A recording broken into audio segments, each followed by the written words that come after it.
Okay, good. Yeah. Sometimes, afraid of, as if, in actual fact, and for instance. I'm just going to use them in my speech.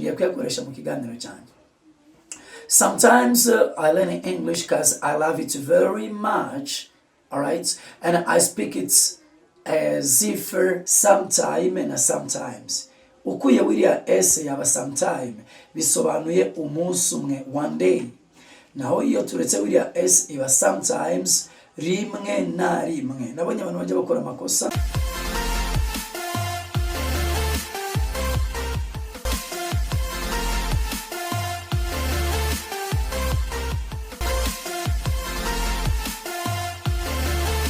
Hi to everyone here. I say welcome at Family Training Center once more again. Ndabasuje mbaye ikaze nanone kuri Family Training Center. My dearest students, I'm back. We are just gonna be together today, learning another beautiful lesson of the day. Bano banye ndabashuje burumwe mwaye ikaze kandi tugiye kubana nanone uyu munsi turi kwiga nanone irindi somo ryiza. Okay? My dearest students, today we are going to learn some connectors and some expressions, and we learn how to use them in different sentences. And almost at the end of this lesson, I will try to have a practice using them in a given speech, just to help you to know how to do them very well. Bano banye tugiye kwigana icyo bita connectors. Connectors na amagambo mu cyongereza tugira adufasha guhuza interuro. So turayigana hamwe n'izindi nteruro, hanyuma tugerageze gutanga n'ingero zitandukanye. Hanyuma ku musozo ndaza gukora umwitozo wo kuza gukoresha ayo magambo yose mu kiganiro kugira ngo nawe bigufashe kuza kumenya kuyakoresha. My dearest brothers and sisters, really these days we are learning very important lessons. That's why I really flash you back and I call upon to you to watch all these videos because are very crucial.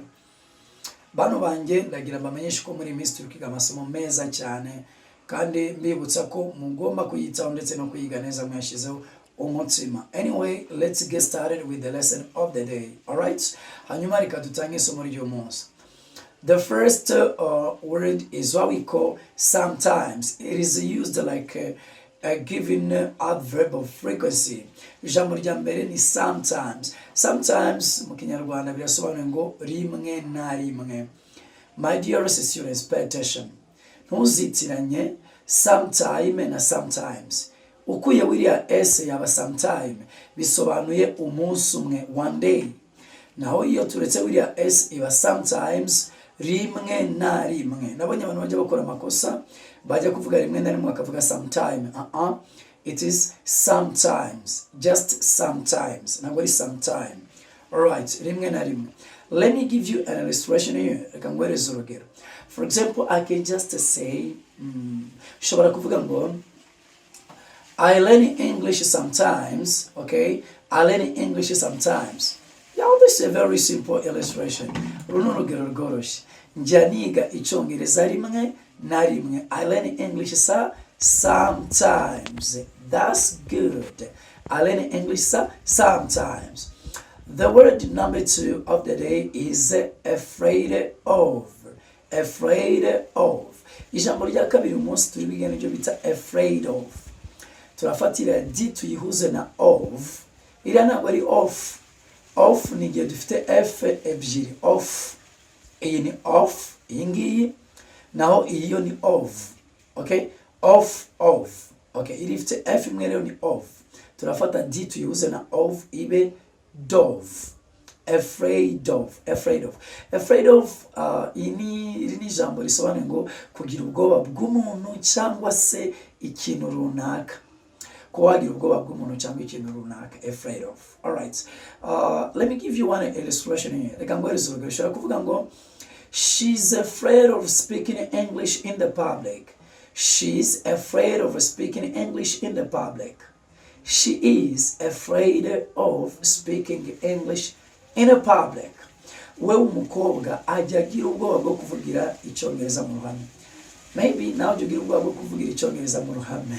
Ntabwo uzakimenya niba bimeze gutyo. She's afraid of speaking English in a public. Oh my goodness. Yeah, wewe umukobwa yagira ubwoba bwo kuvuga icyongereza mu ruhame. Ushobora no kuvuga ngo I'm afraid of receiving this message. I'm afraid of receiving this message. Mfite ubwoba bwo kwakira ubu butumwa. I'm afraid of receiving this message. Okay? Mfite ubwoba bwo kwakira ubu butumwa. Wenda ubwo butumwa nizeye ko atari bwiza, buteye ubwoba. Harimo ibintu bikuru umutima. I'm afraid of receiving this message. Mbamenyesha kano kantu inyuma y'iri jambo afraid of dushiraho inshinga ifite ing cyangwa izo mwita inform. Alright, I'm afraid of receiving this message. Let's get started with the word number 3 of the day. Reka tujye ku jambo rya gatatu ry'uyu munsi. Just this.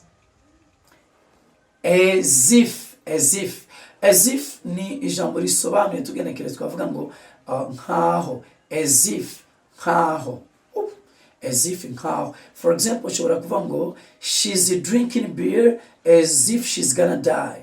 She's drinking beer as if she's gonna die. She is drinking beer as if she's gonna die. Ari kunywa byeri nkaho agiye kwitaba Imana cyangwa gupfa. And also I can say we are speaking English as if we are native English speakers. We are speaking English as if we are native English speakers. Twebwe turi kuvuga Icyongereza nkaho turi bagature bakavukire b'Icyongereza. Congratulations. Let's keep on with the fourth word. Reka tujye ku jambo rya kane. The fourth that is on my list is this. Jambo rya kane riri kuri list yanjye ni iri ngiri. In actual fact. In actual fact, this word in actual fact dushobora kugerekeza tukavuga ngo mu byukuri cyangwa se byanyabyo. In actual fact, all right? Let me just give you an illustration. Dushobora kuvuga ngo in actual fact, English is the most important language nowadays. In actual fact, English is the most important language nowadays. In actual fact, English is the most important language in the world. In actual fact, English is the most important language in the world. Okay? Interuro yasobanuye ngo mu by'ukuri Icyongereza ni ururimi ruruta izindi ndimi zose kuba rwiza ku isi.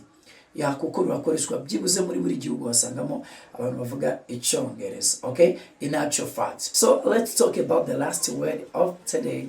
Reka tuvuge ku jambo rya nyuma ry'uyu munsi. For instance, ni ijambo risobanuye ngo urugero cyangwa se in the other way in English dushobora kuvuga ngo for example. So we always use for example every day. For example. Stop, but learn how to use it. For instance, ukunda gukoresha for example.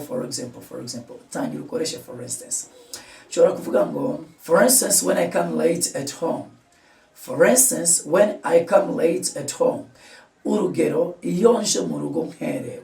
For instance when I come home late. For instance when I come home late. So for instance rikora nka for example mu Kinyarwanda urugero. Yeah, in closing, my dearest students, let me have the practice, okay, by using these 5 words together in my speech.